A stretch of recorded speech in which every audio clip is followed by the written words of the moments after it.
Coaching industry एवढी मोठी वेगानं का वाढली आणि इतक्या अवाढव्य साईजची का झाली, याचं पहिलं कारण म्हणजे आपल्याकडे भारत हा एक तरुणाईचा देश आहे. आता ही जी सगळी तरुणाई आहे त्यांना इतर कोणत्याही देशापेक्षा सर्वात जास्त एंट्रन्स एक्झाम कुठे असतील तर त्या भारतामध्ये आहेत. स्पर्धा तीव्र आहे. एकेका जागेसाठी अनेकदा 100 150 अर्ज येतात. त्याच्यामुळे fear of not making it अशी अनेक तरुण मुलं आहेत की ज्यांना बुडत्याला काडीचा आधार अशा स्वरूपात त्यांना हाताशी एक कोचिंग असावं लागतं. This is more to do with the perception. Online coaching हा जो विषय पंतप्रधानांनी मांडला, ते जे एक प्रकारे त्या समस्येवरचं उत्तर त्यांनी मांडलं, खरं तर त्याचं स्वागत झालेलं आहे. पण ते स्वागत करत असतानाच एक विरोधाचा सूरही आला.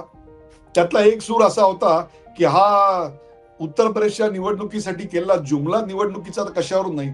आपल्याकडे अशा प्रकारे सरकारनी फ्री ऑनलाईन उत्तम दर्जाचं शिक्षण उपलब्ध केल्यामुळे शिक्षण माफियांचं कोचिंग इंडस्ट्री मधलं जे साम्राज्य आहे ते उद्ध्वस्त होणार आहे का, हा खरा महत्वाचा सवाल आहे.